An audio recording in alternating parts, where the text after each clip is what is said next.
agradecimiento más grande y especial, por supuesto, es para la conferenciante que hoy nos acompaña, para Aurora Luque, yo creo que conocida por la mayoría de los que estáis aquí y muy reconocida en general dentro del mundo de las clásicas y dentro del mundo de la poesía española. Es una poeta, como digo, muy reconocida, prolífica, acaba de publicar. A mí no me ha dado tiempo a traeros, os he traído algunos de los libros, porque yo soy muy de que veáis los libros, los toquéis, os acerquéis a verlos, pero en fin, acaba de publicar una recopilación de toda su poesía, que se titula Las sirenas de abajo, ¿verdad? Poco después de publicar este libro, un número finito de veranos, con el que consiguió el año pasado, en el 2022, el Premio Nacional de Poesía. Pero bueno, se trata, o ha llevado a cabo una carrera poética dilatada, trufada de reconocimientos, desde que en el 89 recibiera el Accesis en el Adonais por problemas de doblaje, ¿verdad? Ese era el título. Pero Aurora no es solo poeta, es filóloga clásica, doctora por la Universidad de Salamanca, y también ha desempeñado una tarea realmente brillante como traductora y también como docente de griego. Es decir, que su conocimiento de los textos es un conocimiento cercano, es un conocimiento técnico, es un conocimiento acreditado. Se ha dedicado también a la divulgación del mundo clásico, tarea que a mí me parece imprescindible en este momento y en el mundo en el que nos movemos. Y que la tarea de divulgación que Aurora lleva a cabo, que voces como las de Aurora lleva a cabo, nos hacen visibles y nos ponen en el mundo. Por tanto, es muy de agradecer que ocupen su tiempo, ocupen su esfuerzo en la divulgación del mundo clásico. Bueno, pero Aurora, por encima de todo, es poeta. Y es poeta en la manera en la que se enfrenta a los textos clásicos, en la manera en que traduce los textos clásicos, cuando los hace suyos al verterlos al español, tanto en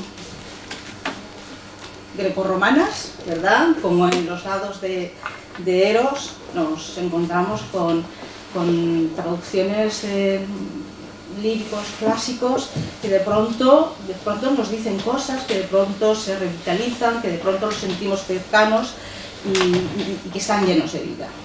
A mí me parece uno de los grandes logros de un traductor, ¿no?, en este caso de una traductora. Y también ha hecho un esfuerzo para mí ímprobo en lo que se llama ahora la retraducción, ¿no?, el doble palincesto de la traducción de Safo de Ancasa, ¿no?, una obra esa especialmente compleja, a mi modo de ver.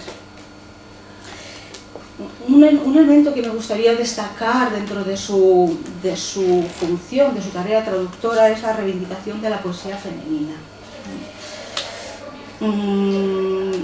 De tal manera que ha hecho un esfuerzo por recoger las reliquias que quedan de las poetas femeninas, tanto griegas como romanas, recogerlas y hacerlas vivas y hacernos sentir que tenían una voz, y transmitirnos unas emociones, unos sentimientos, unas vivencias en clave femenina.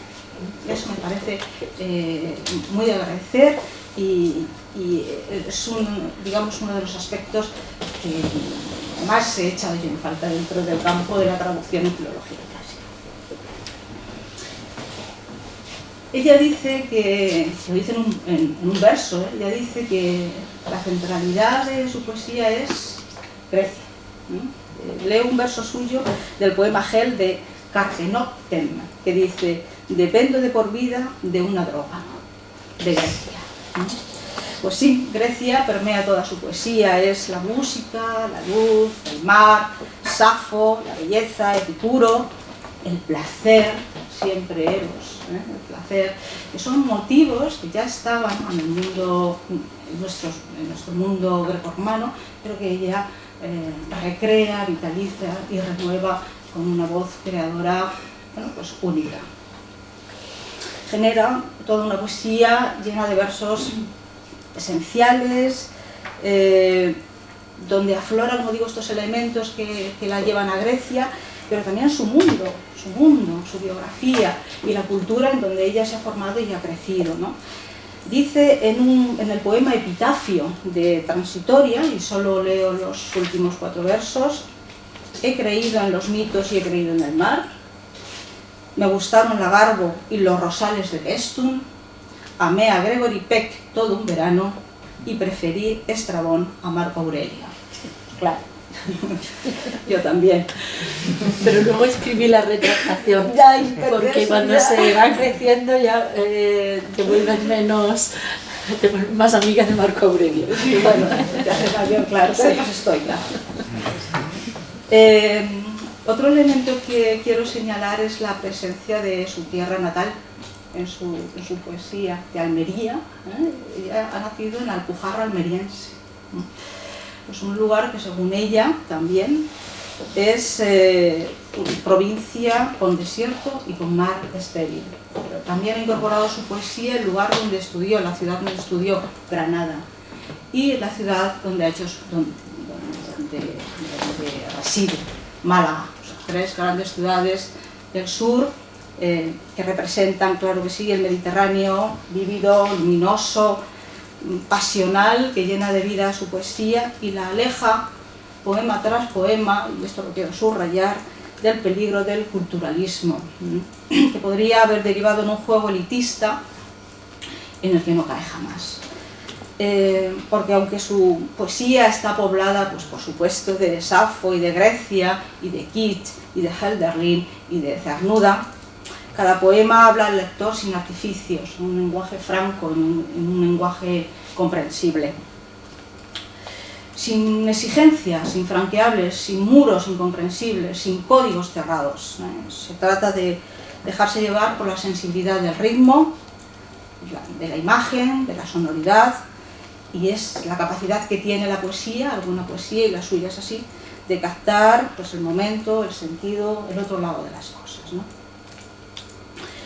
Y, como he dicho, pues Safo es una presencia continua en su obra poética y en su obra traductora, y a Safo vuelve hoy, ¿no? y precisamente les cedo ya la palabra para que nos explique, nos hable de esta novela entre ficción y biografía, una novela para mí desconocida, de Selwyn Wynne, una especie de genealogía, después de Safo. Así que muchísimas gracias, una alegría tenerte y que lo disfrutes.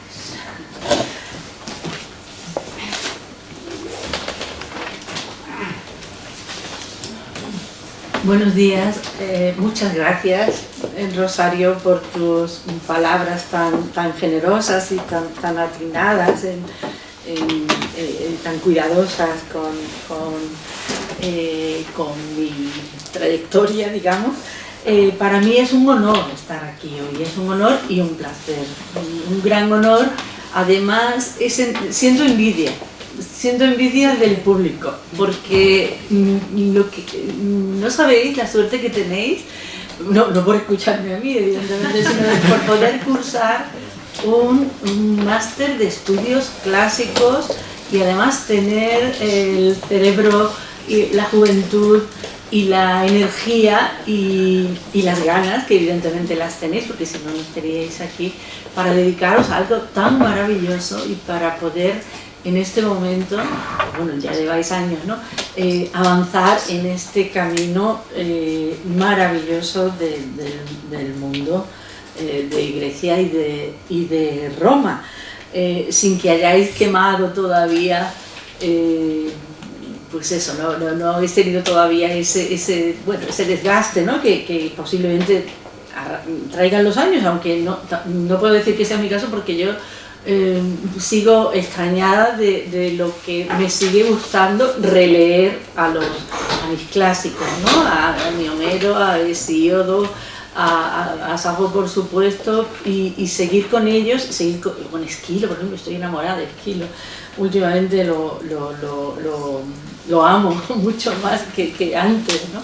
Entonces os considero de verdad que que afortunadas y afortunados, y que os deseo mucha suerte en este camino, que seguramente seguirá siendo estimulante. Quiero dar, por supuesto, las gracias a los coordinadores, a las coordinadoras del máster, a Rosario López Boris, a María Paz de Oz y a Pérez Fábregas y a Teresa Jiménez Calvente por las distintas universidades que colaboran en el máster. Te he leído hace poco en el Diccionario Hispánico de la Tradición y la Recepción Clásica, y veo que habla justo de los círculos literarios, sí. Los círculos literarios en la entrada de estudios de género, y los círculos literarios que digamos que va a ser el tema un poco de mi conferencia, cómo la tradición clásica avanza de una manera muy especial en esos círculos literarios de mujeres, en esa época tan creativa en todos los países y en general, ¿no? En el mundo de todas las artes, que son las 3 primeras décadas del siglo XX. Se prolonga en algunos casos o se anticipa en otros, pero es una época llena de efervescencia creativa y afecta también al legado clásico. Legado, le pongo comillas porque ahora explicaré algo que ya sabéis, ¿no? Como el vocabulario que usamos para la tradición clásica está impregnado de ideas que lo condicionan, pero que queremos, desde luego, analizar. Por lo menos tener en cuenta, ¿no? Todo lo que arrastran las concepciones antiguas. Bien, en el Congreso de la Sociedad de Estudios Clásicos, celebrado en Salamanca en el pasado mes de julio, me invitaron a participar en un coloquio titulado Poesía Antigua, Poesía Moderna, que llevaba también una lectura de poemas propios comentados y un cuestionario que condujo estupendamente el profesor y poeta Javier Velaza. Y una de las preguntas, yo era la única mujer en la mesa, y me tocó la pregunta de si existe una visión femenina diferente de la tradición clásica, es decir, si se puede hablar de una lectura, de una utilización de los clásicos, unos usos diferentes a los usos masculinos, ¿no? Y mi respuesta fue rotundamente sí. ¿Por qué? Y también dije que no tenía tiempo para explicarlo, tampoco lo voy a tener ahora ni me voy a centrar en eso, pero sí quería por lo menos aportar algo en ese sentido que tiene que ver con el tema central. Y es que, aunque hay que matizar, porque no todas las autoras, y no siempre las autoras, operan de manera identificable como solo femeninas.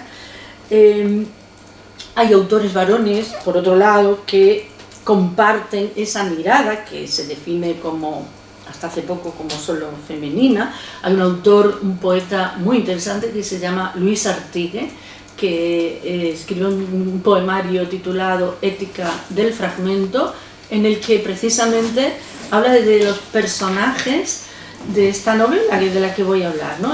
Novela basada en hechos históricos y reales, ¿no? Después de Safo. No puedo traer todavía el volumen, esa imprenta, es el volumen traducido, que la editorial Alianza Editorial me encargó la traducción y que yo asumí porque me atrapó el contenido. Yo quería traducir esa novela porque hablaba de todo lo que me importa muchísimo, ¿no? Entonces, es verdad que hay literatura escrita por mujeres, poesía que hace un uso no diferenciado, ¿no? Del mito, por ejemplo, se adoptan lecturas, procedimientos, se comparten entre la literatura escrita por mujeres y por hombres. Pues se habla de un dios determinado, de un Prometeo con sus atributos clásicos y su importancia clásica, sin más diferencias. Pero sí es verdad, por ejemplo, el motivo de Safo como suicida por amor. Es verdad que luego se cuestiona, precisamente desde la literatura escrita por mujeres, pero ese motivo digamos que alcanza una gran fama y un gran desarrollo a partir de la Heroída XV atribuida o de Ovidio, que no está claro, pues ese motivo lo utilizan igual escritoras y escritores, ¿no? Pero lo curioso es, y lo que sí es especial es que en todas las épocas, pero muy especialmente desde finales del siglo XIX, existen mujeres artistas que utilizan enfoques sobre la tradición clásica diferentes y que aportan, que crean textos, discursos, lenguajes y reflexiones que son renovadoras, que son frescos, que son liberadores, inquietantes y sobre todo desobedientes al canon mayoritariamente aceptado como el canon de lo clásico, el canon de los clásicos. No voy a hablar de Safo, yo creo que a estas alturas de vuestros estudios ya la conocéis, pero sí dar una pincelada para ver en qué condiciones llega a nuestros siglos, ¿no? Lo llamamos del XXI y el XX sobre todo, ¿no? A Safo se la considera la primera poeta de Occidente, la primera escritora europea, la primera de la que se conserva un texto considerable. Es clásica porque, como vemos, seguimos hablando de ella, porque según la definición de Calvino nunca termina de decir lo que tiene que decir y no acabará. Yo creo que vamos a seguir escuchándola y leyéndola. Y fue respaldada por los autores antiguos, desde Solón, que quiso aprender, como saben en ese fragmento, quiso aprender una canción de Safo para llevársela aprendida a la hora de morir, hasta Estrabón, que la llamaba Tiz aulmaston grema. Qué cosa tan admirable esto de Safo, ¿no? O Alceo, que también le dedica un epíteto maravilloso, ¿no? De divina y en fin, la elogia.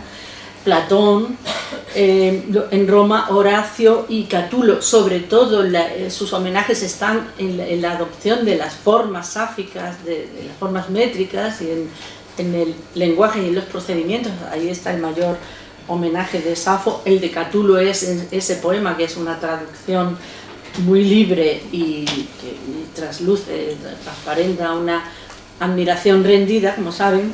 Y Ovidio, que sea o no autor de la Heroída XV, admiraba evidentemente a Safo, y yo diría que incluso la podía hasta envidiar, porque el Ovidio amoroso, el Ovidio autor de poesía que quería ser maestro de amor y de amores y de arte de amar, pues claro, tenía una rival enorme en Safo, y el efecto de su Heroída es negativo realmente.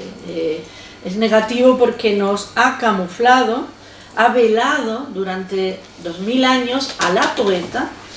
Es verdad que no teníamos textos suficientes como cuando empezaron a aparecer los papiros, precisamente en esta época de la que voy a hablar, y subordinó la creadora a la amante. Siempre en las óperas, por ejemplo, en el teatro del 17, del 18, que tiene como protagonista o como personaje a Safo, aparece la suicida por amor. Lleva su lira y es poeta, pero es desgraciada, es desdichada, porque se ha enamorado de un joven guapo que no la quiere. Entonces, y además se suicida por amor. Es decir, como la leyenda ocupa el lugar de la creadora y nos hace olvidarla, porque ella se nos hace creer que le dio más importancia por encima de todo al amor desdichado, ¿no? Entonces esa Safo legendaria ha tapado a la poeta, y eso ya se acabó con el siglo XX, por lo menos se cuestiona, ¿no? Yo quiero diferenciar aquí, hablaré de la Safo legendaria y la Safo textual, así las he llamado ya en algún artículo, porque la Safo textual es la que ahora consideramos, es decir, la Safo construida a partir de sus propios textos, que desde luego los papiros encontrados a finales del 19 y estudiados y fijados en las primeras décadas del 20 es suficientemente sólida. Se ha desactivado la leyenda del suicidio por amor.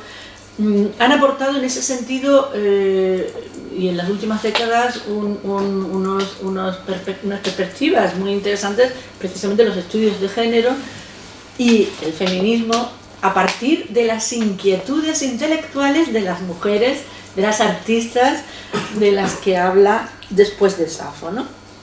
Porque el feminismo no brota porque sí, en una universidad o de pronto entre un grupo de profesoras o va surgiendo a partir de una producción artística e intelectual que llega a un momento en el que es digna de ser estudiada y merece la pena, además como con unas amplísimas consecuencias en nuestra concepción del mundo. ¿Por qué en nuestra época la mejor para estudiar a Safo? Por los nuevos papiros, incluso, que han aparecido papiros en el siglo XXI, en 2014 y 2004, son pequeños, pero porque las vanguardias, también desde todo el siglo XX, a lo largo de todo el siglo XX, nos prepararon para poder leer fragmentos, el fragmento como obra autónoma.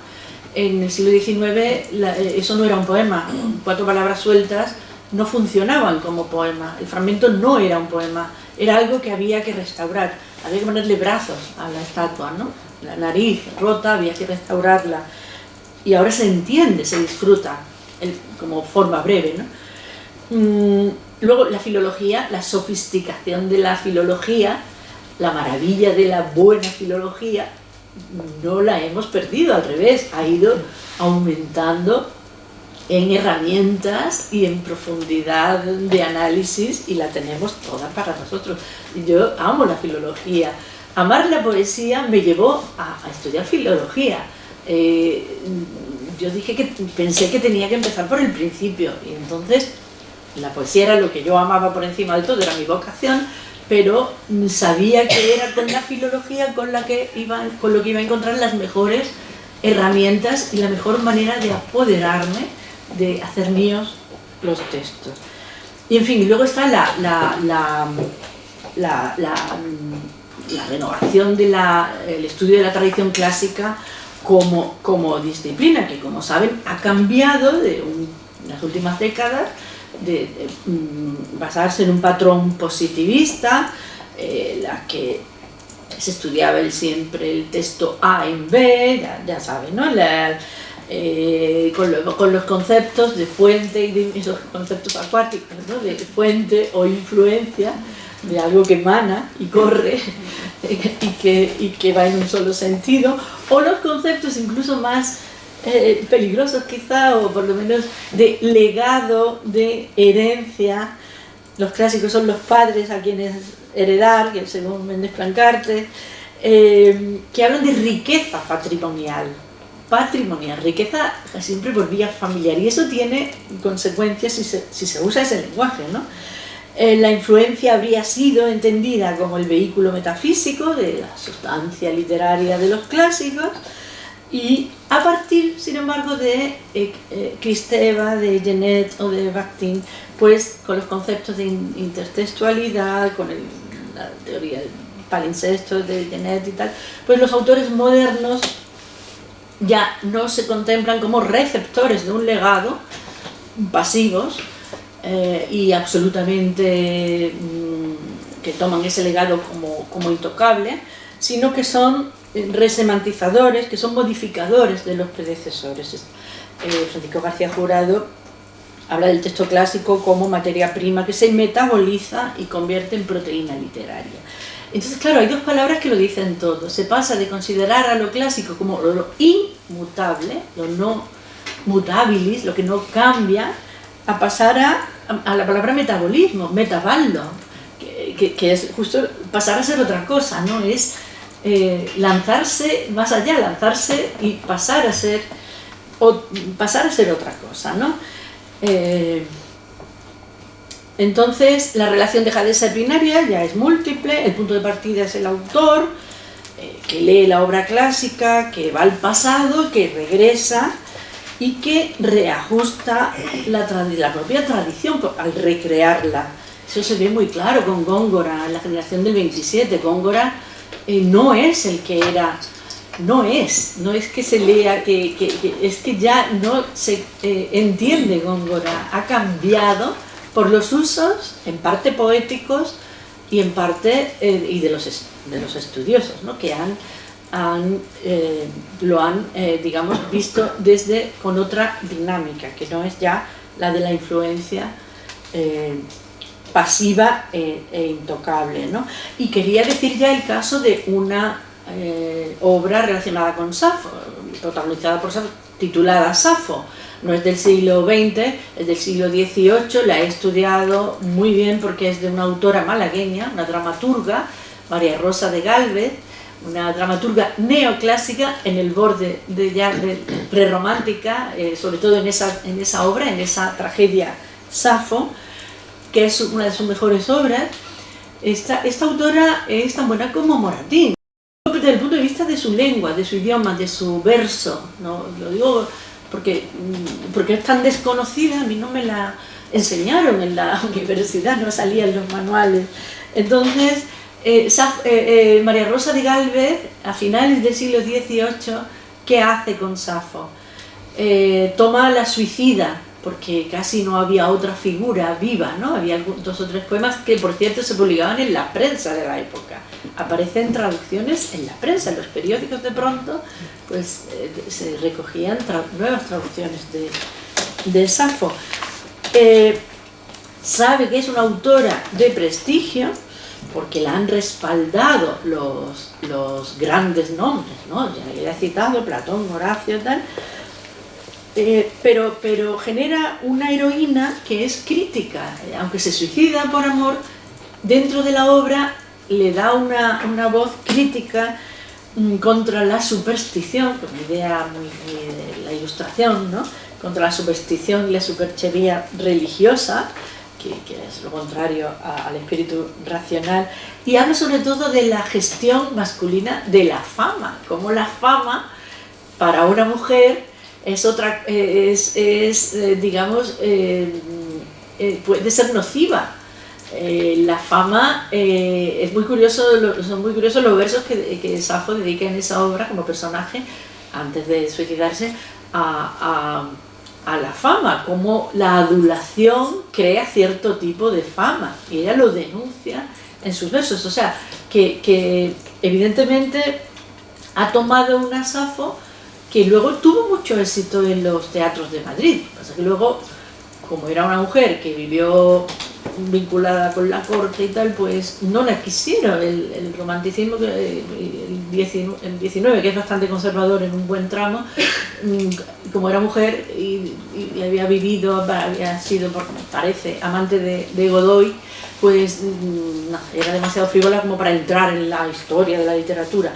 Pero esa Safo tuvo su momento y tuvo su eco, y lo que hace María Rosa de Gálvez es beber por vías múltiples, porque también se inspira en una novela de viajes francesa, y de traducciones, y pone a Safo en un lugar diferente, la mueve, digamos, la mueve dentro del legado, con comillas. Bien, pero vamos al tema que es después de Safo. ¿Por qué he titulado así mi conferencia?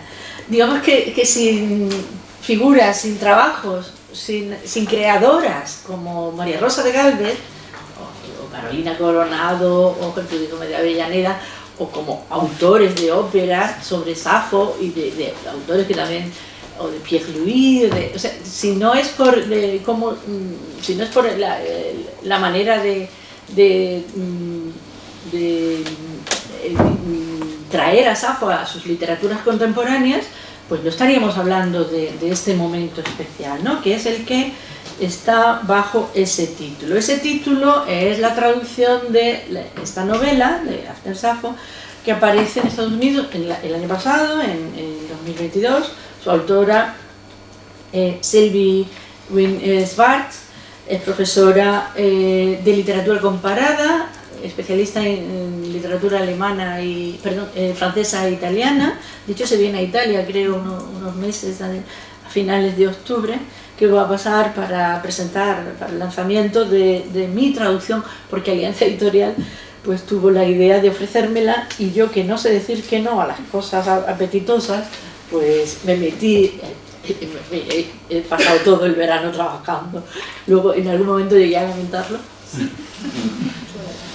Me he descansado, pero valía la pena, valía la pena, porque traducir es la mejor manera de leer. Y claro, yo quería meterme a fondo y descubrir cosas en ese texto, y la traducción es la mejor herramienta, el mejor método, ¿no? para hacer la lectura más honda, ¿no? Esta obra es una obra de ficción, y articulada como novela, pero es fabricada con materiales históricos, con datos históricos y biográficos de autoras, de obras, de sucesos, que se pueden contrastar en una bibliografía que el libro trae al final, de 17 páginas, y que remite a una biografía muchísimo más amplia online. O sea, que la autora no ha querido dejar sin demostrar que en esa novela, seductora como novela, porque es muy poética en su escritura, todo lo que se dice es contrastable. Está sacado pues una frase de un diario de los diarios de Virginia Woolf, de la prensa, de una entrevista a Eleonora Duse, de un informe, un libro sobre sexología de un señor muy puritano británico, de pues un manifiesto fascista de Italia, y la obra abarca unos 40 años, desde la década final del 19 hasta 1928. Acaba además con reflexiones muy interesantes sobre esta obra, miren por dónde, ahora cuestionada con un episodio triste de censura, ¿no? Con el Orlando de Virginia Woolf. Y hay pasajes muy interesantes sobre el Orlando. Además, yo creo que muy cuidados por la autora estilísticamente, especialmente esa parte, ¿no? Se va a poner va a salir a circulación justo dentro de un mes, me parece, 26-27 de octubre, y la obra está... Safo, ¿por qué la traigo aquí? Pues porque Safo es el tuétano de la obra, ya lo anuncia el título, es el pretexto y es también la meta. Además porque utiliza la traducción de Anne Carson, que es la que Vaso Roto me encargó. Salió justo al empezar la pandemia en esta edición trilingüe, griego, inglés y español, ¿no? Entonces utiliza los fragmentos de Safo que Alianza Editorial le ha comprado, digamos, a Vaso Roto, y es una obra edificada como una novela coral. Está protagonizada por un coro que a menudo parece un coro de tragedia, porque cuenta tragedias contemporáneas, tragedias. El libro tiene, bueno, ese coro es un nosotras, anónimo, colectivo, que conoce a todos los personajes y que comenta, ¿no? Es un coro de tragedia, ¿no?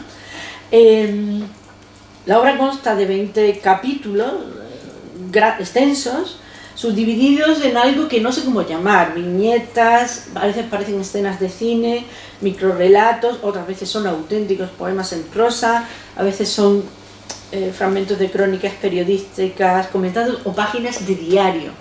Para mí los he llamado capitulillos, pero para mí, uso personal, los llamaron subcapítulos, que además, aunque en realidad podríamos llamar secciones, aunque la autora lo llama chapter, a las 20 partes principales, y capítulos cada uno de esos fragmentos que no son, bueno, son fragmentos, esos textos que no ocupan más de una página. Casi todos el epígrafe que llevan es un nombre una fecha y una obra. Y es que el libro está protagonizado, está construido con un recorrido, a partir de un recorrido por momentos de las vidas de numerosos artistas en esa franja de años, 1890 hasta 1928, en ningún momento empieza la década de los 30.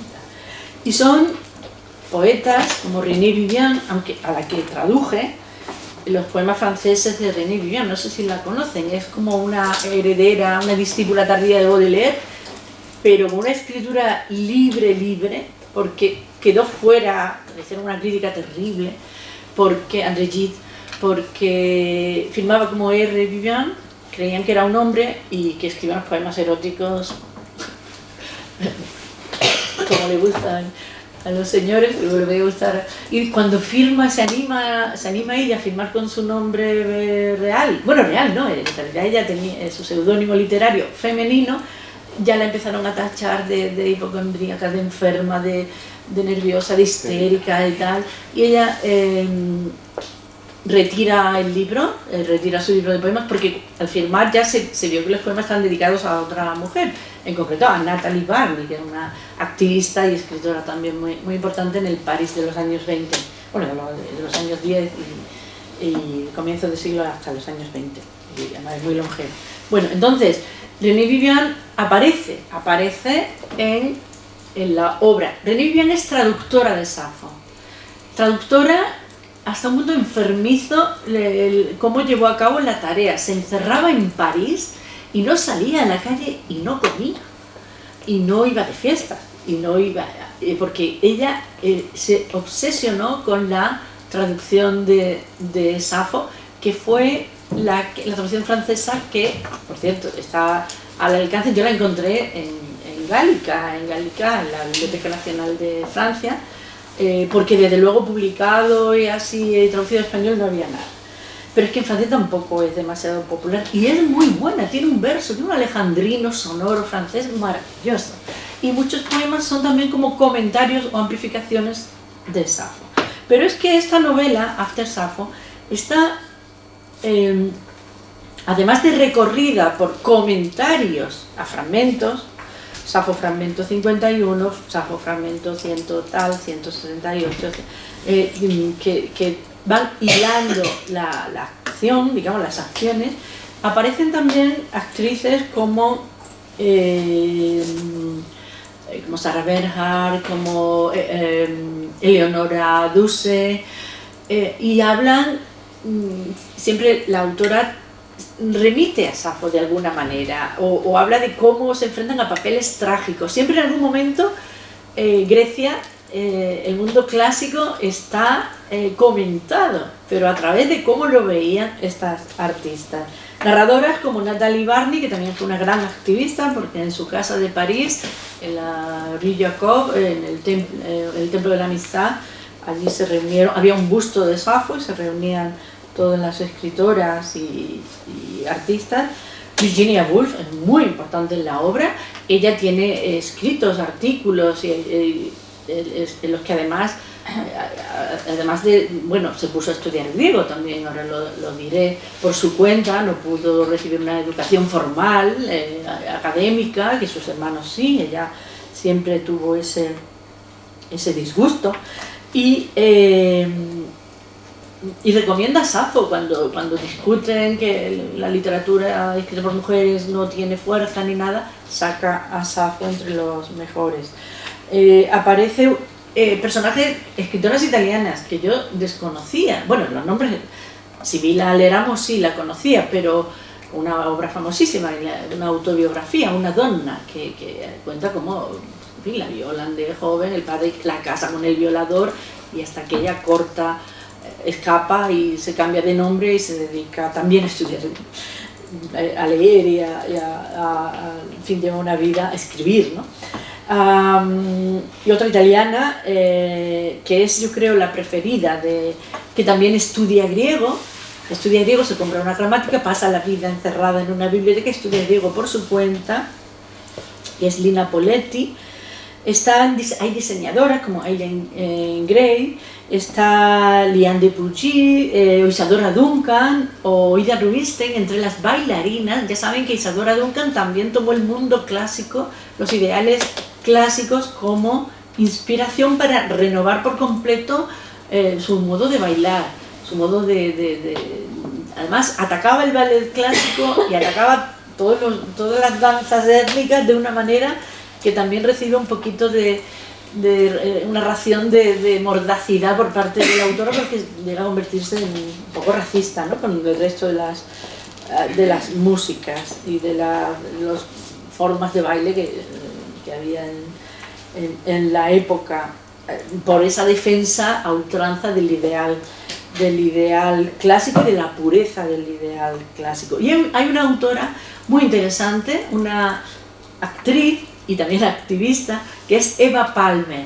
Eva Palmer es americana, amiga de Natalie Barney, también estudia griego, se dedica a estudiar griego, y es la que resucita en Delfos los Juegos Teatros, el Festival de Teatro en el año 1927, resucita el Festival de Teatro Trágico en Delfos, en el Teatro de Delfos. Pero es que ella tejía las túnicas. Hay imágenes de un Prometeo que llevan, claro, le costó toda su fortuna, era americana rica, pero todo se lo llevó a aquel festival, que era un reto personal, ¿no?, de ella y de su pareja, el poeta Angelos Sikelianos. Pues Eva Palmer, el impulso de resucitar, de vivir de acuerdo con los ideales clásicos. Lo interesante de estas artistas es que no solo creaban inspirándose, leyendo, sino que querían vivir, querían retomar modos de vida. No era, porque la vida que llevaban era encorsetada, aburrida, puritana. La legislación las oprimía, las mujeres, además sobre todo con el impadronirse, que se analiza muy bien en el caso de las italianas, pues no eran dueñas de nada. Bueno, ya sabemos que aquí hasta hace 50 años también tampoco ocurría. Entonces lo interesante del libro es cómo Safo en realidad es estímulo, pero también para renovar sus vidas, para crear, por supuesto, pero esa creación las lleva a vivir también de manera diferente. En algunos casos hay relaciones entre unas artistas y otras, y en otras, pues por ejemplo, o casos de bisexualidad, y en otras pues tenemos a Eva Palmer con Angelos Sikelianos. Es verdad que también se cita a los poetas de la época, pero son secundarios. No aparecen los de Anuncio, pues no aparece como el marido, o sea, digamos que aparecen todas las biografías de las actrices italianas de la época, pero en este caso no se lo cita. Es decir, el libro es como es desde luego un estudio sobre la tradición de Safo en esos años, desde el punto de vista de la creación artística, y todo documentado. Algunos capítulos pues hablan de hallazgos, de gestos, y Safo es la levadura del libro. Está con fragmentos comentados en cada uno de los grandes capítulos. 3, 4 son armonizados con el resto de la narración. Entonces el prólogo, o sea, lo que se avisa desde el prólogo, lo que se plantea es el deseo de convertirse en Safo. ¿En qué sentido? Pues en el de completar lo que falta a los fragmentos. Nosotras con nuestra vida vamos a completar los fragmentos de Safo.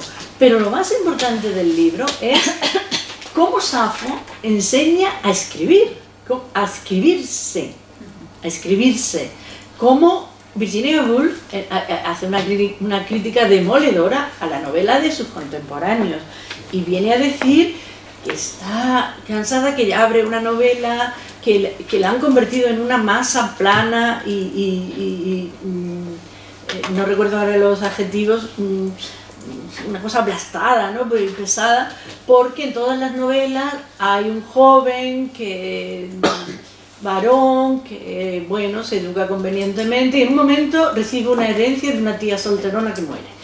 Y ya a partir de ahí pues cambia la vida, se va a Italia, no sé, o sea, que como que hay un esquema demasiado... Lo sabemos por muchas series que van por ahí, ¿no? Muchas series sobre novela británica de la época, va por ahí. Y Virginia Woolf, como saben, hace una renovación, pero es que además hace la crítica de lo que había y acusa y señala el envejecimiento. Y tiene a Safo como estímulo. Ella recibió clases privadas de griego con la señorita Miss Case, que bueno, que le fueron muy útiles, pero ella se puso a estudiar con mucho fervor griego por su cuenta, quería leer a los clásicos. Por cierto, creo que fue en Cambridge donde hubo una gran fiesta cuando se votó, que se planteó que si las mujeres podrían cursar pues grados completos en la universidad, y salió que no. Y se hizo una fiesta y se colgó de una de las ventanas a una chica, a una ciclista, un títere, una marioneta que era una mujer en bicicleta, como con el jolgorio, con la fiesta para celebrar que aquí no entraban ese tipo de estudiantes, ¿no? Y claro, la mayoría de las que digo es que Eleonora Duse ya mayor se puso a estudiar griego también. O sea, que hay una...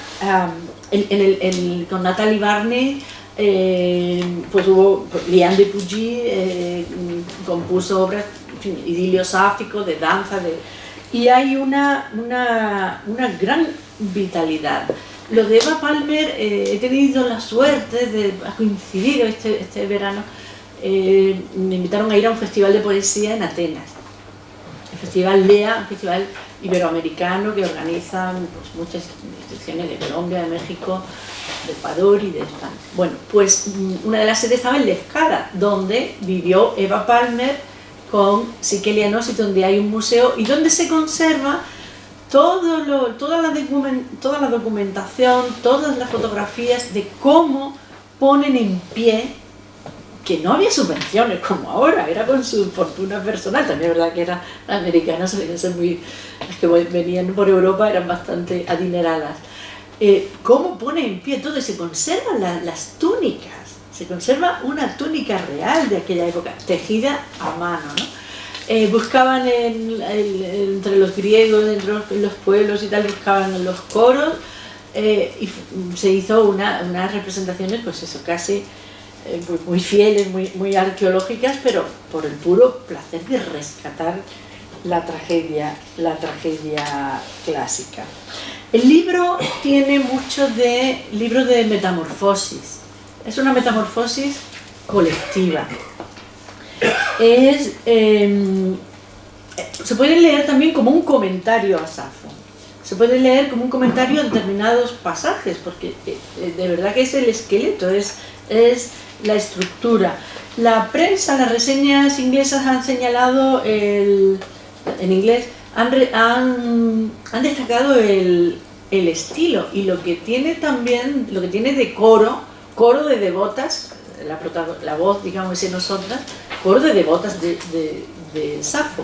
Hay también una teoría de la isla como utopía, como el mundo en el que viven no tienen capacidad de practicar sus sueños, pues sueñan con una isla, y hay una utopía de la isla que también aparece como uno de los motivos.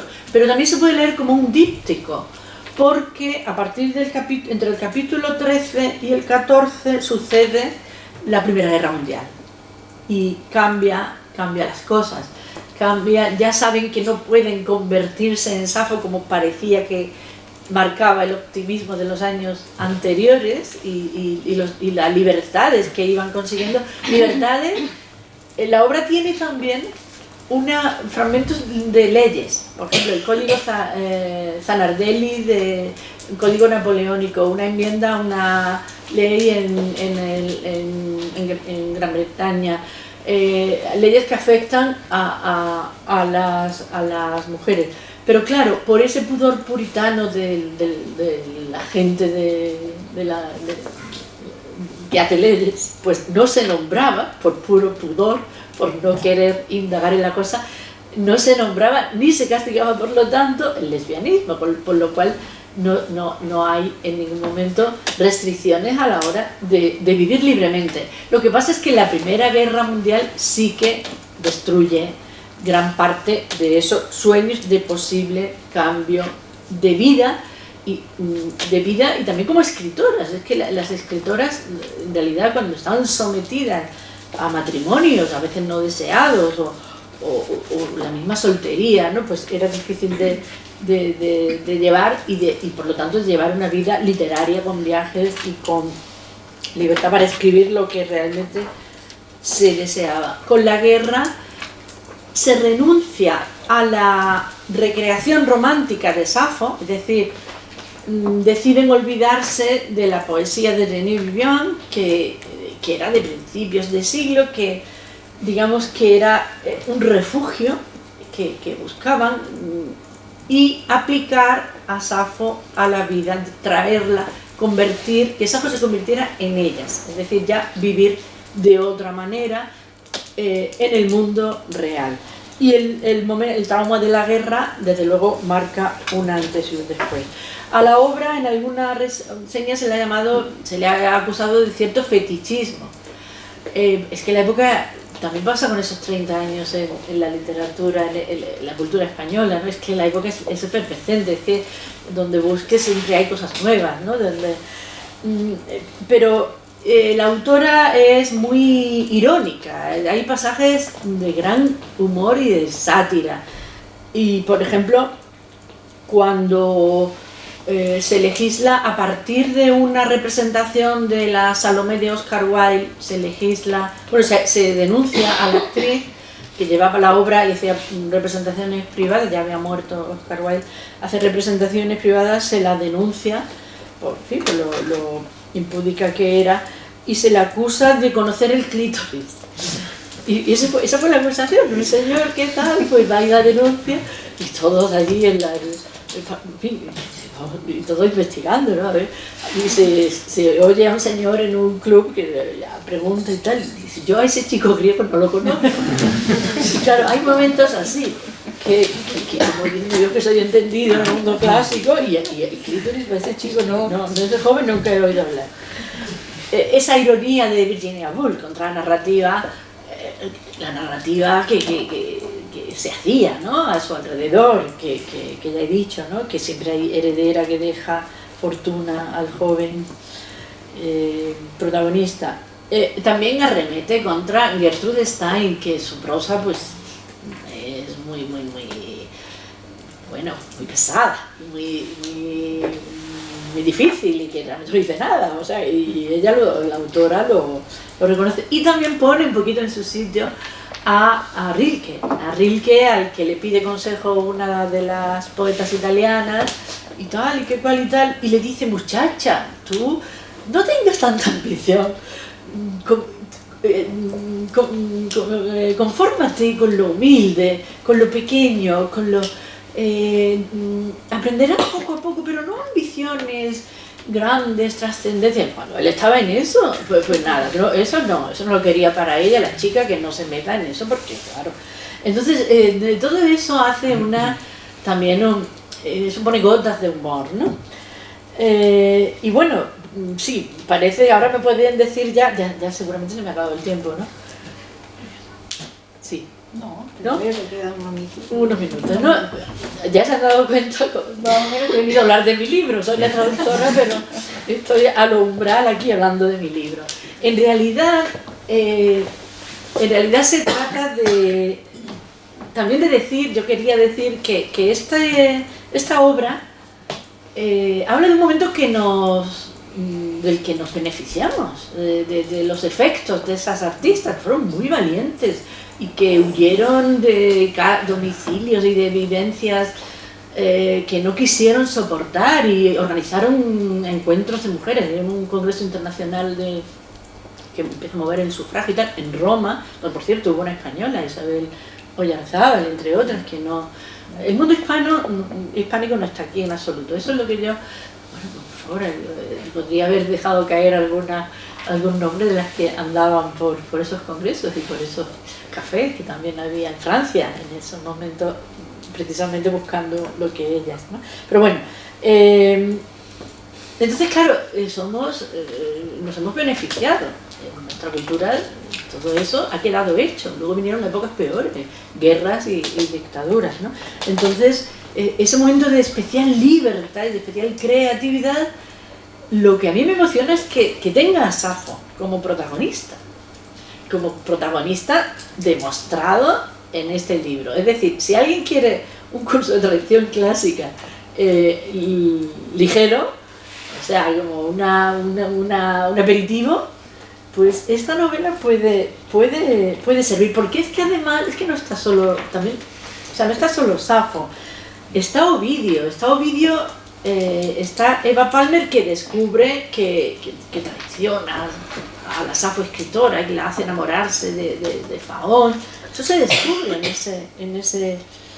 en ese momento. Está Cassandra, hay un contrapunto, que es el personaje de Cassandra, sobre todo la Cassandra del Agamenón, de Esquilo, la Cassandra que conoce el futuro y que, digamos, pone ese punto oscuro de fatalidad, de contrapunto al entusiasmo y de contrapunto porque Cassandra conoce todos los futuros y habla con ese coro de nosotras, ¿no? Aparece un personaje más. Digo que es una obra muy lírica, pero también se habla de representaciones de Electra, de Eva Palmer en París, con Penélope Duncan, porque también un hermano de Isadora Duncan se casa con una hermana de Siquelianos, o sea que hay una mezcla anglo-griega o greco-británica, que, bueno, y americana, que es muy interesante, ¿no? Los intercambios que hay. Y claro, también pues fundan una academia para enseñar griego en París, Eva Palmer con Penélope Duncan. Virginia Woolf empieza traduciendo a Virgilio. En fin, hay de Ovidio también, por ejemplo, se cuenta la historia de Procne, Filomela, y a partir de ahí se hace que lo quiero leer y quizá para acabar, porque es un capítulo que pensaba leer más fragmentos, pero los tengo aquí señalados, no me va a dar tiempo, pero sí que voy a leer un capitulito de esos, capitulillo, que se titula Safo, fragmento 154, y que explica por qué estas artistas eligen a Safo una vez que se han formado de alguna manera en la literatura clásica. Es decir, cuando han leído ya a Eurípides, han leído a las Metamorfosis, han leído a Homero, han leído a Esquilo, entonces observan lo siguiente. Creo que lo anoté por la versión. Esta versión ahora.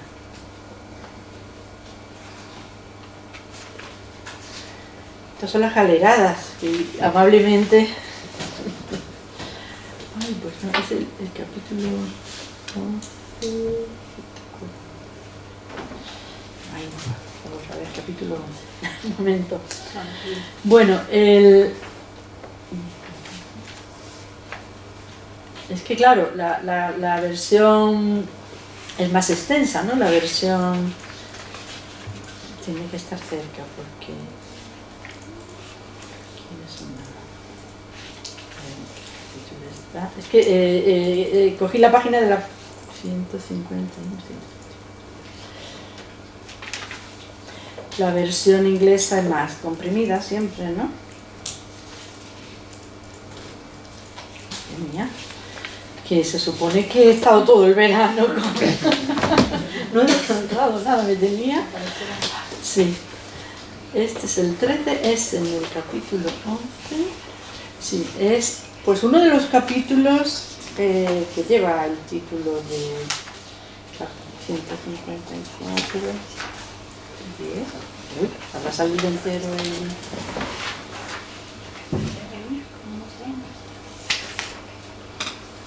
¿no? Pasamos...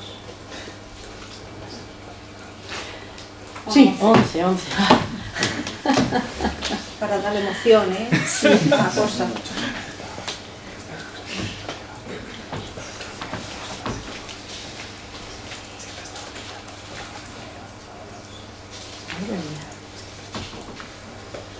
No lo encuentro. No puede ser.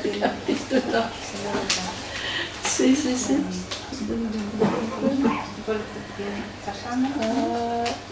A ver si, espérate, a ver si... Bueno, qué desastre. Es que, claro... ¿Cómo se llama el capítulo? Safo, fragmento 154. Y es la página 143, 143... Míralo, ¿lo tienes? Sí, es que es fundamental. Vaya, tenía que elegir uno y tenía que ser este, porque acaba de contar, bueno, el destino de Itis, ¿no? El niño inocente que muere en la fábula de Procne y Filomela. La conocen, ¿no? El mito de la metamorfosis de los pájaros variados que esconde la muerte de un niño. Bueno, pues el capítulo siguiente se titula Safo, fragmento 154. Cuando se titula así es que aparece literal el fragmento de Safo en algún momento. Dice, esos fueron los relatos que nos legaron. Cuando éramos niñas, aprendíamos lo que les sucedía a las niñas en las fábulas. Acababan devoradas, casadas o perdidas. Entonces llegaron los episodios de la educación clásica, que nos ilustró sobre los destinos de las mujeres en la literatura antigua, traicionadas, violadas, expulsadas, arrojadas a la locura con un lamento sin lengua. No era algo inusual. Descubrimos que las mujeres fueran arrastradas por los mares como esclavas y luego asesinadas en el umbral. Casandra fue solamente una entre muchas. ¿Qué tenía de extraño que, en lugar de todo eso, leyéramos a Safo? El peor de los desengaños de Safo eran los amaneceres de los celos, el cortante vacío de los brazos cuando una amada ya no duerme entre ellos, un exilio desde una hermosa isla a otra. Safo goza del lujo de envejecer en su propia cama. Su pelo comienza a encanecer sobre la almohada, sus discípulas la escuchan entonar con voz entrecortada los recuerdos de aquellas salvajes noches plateadas. Llena apareció la luna, y cuando ellas en torno al altar ocuparon sus sitios. Safo vivió muchos años de veladas largas y noches celestiales. A Safo nada le sucedió sino su propia vida. Yo creo que ahí está la clave de por qué Safo es ese imán para todas esas artistas y la razón también por la que se escribe el libro, porque es que se ve esa evidente relación diferente, ¿no? Con el resto de las mujeres. Hay matices, ¿no? Pero ¿cómo acaba Antígona, ¿no? También, ¿cómo acaba Fedra? Casi siempre la tragedia es que nadie acaba bien, desde luego, pero las mujeres especialmente, pues como dice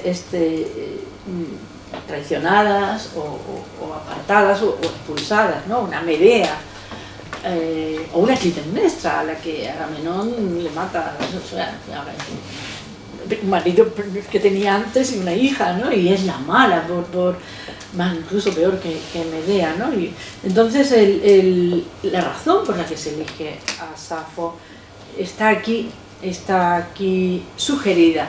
Y claro, también se desmonta la idea, por fin, que es algo que se hizo en el Teatro de Mérida el verano pasado y el resto del año en otras representaciones, en la obra Safo, que llevaron a escena Cristina Rosenbinge como autora de las canciones, que el disco va a salir ahora.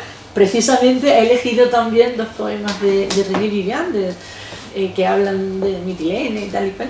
Y yo estuve encantada de ver con ella, ¿no? Me pidió consejo cómo se hace una canción sobre poemas de Safo en el siglo XXI para llevarla al Teatro de Mérida. También fue o sea, a mí la poesía me ha dado mucha alegría y viajes y todo. La verdad es que no me arrepiento ni un segundo de haberme dedicado a esto. Pues en la obra de Marta Pazos y María Folguera y Cristina Rosenbinge, por fin se pone un poco en su sitio de manera un poco grotesca con el pobre Ovidio, porque Ovidio es bellísimo, Ovidio es mucho más que... Pero, en fin, a Safo hizo mucho daño esa heroína. Yo prefiero pensar que no fue Ovidio, porque Ovidio me encanta. Pero esa leyenda hizo mucho daño, secuestró a la poeta durante 2 milenios y ahora tenemos la suerte inmensa de poder leerla mejor que nunca, por todas esas razones que he dicho. Y de hecho se vende Safo, se vende en la versión de Anne Carson, se vende en la de Acantilado. A mí, en la Feria del Libro llega gente muy joven. Yo no puedo firmarle a Safo, yo pondré intermediaria, ¿no? O medium o algo así. Me da apuro, ¿no? Se me aparece el fantasma en cualquier momento. Entonces hay a pesar de la tiranía, de los planes, sobre todo en secundaria, ¿no? De la mezquindad, resulta que la gente la lee y que está casi de moda. Y que las editoriales y las editoras y grandes editoras, por ejemplo en Torremoza se ha sacado una Safo también, en catalán se ha publicado en una edición preciosa, en euskera por primera vez, en euskera ha aparecido una Safo exenta. Maite López Lacera la ha publicado. A mí me pidió un epílogo y yo no me puedo leer porque no sé euskera, pero por primera vez en la historia del euskera aparece una traducción exenta. Había poemas traducidos, pero aparece traducida. Eso es un acontecimiento y eso sucede incluso contra las decisiones políticas que hacen que tengamos una formación pobre, que no es como la mía, que yo tuve, que sin ser aquel bachillerato del que hablan algunos que son un poquito mayores que yo, pues yo tuve, pues eso, 2 años de griego y 3 de latín, que me dio tiempo a amar, a decidir el camino, ¿no? Bueno, pues Safo sigue aquí, como ella decía,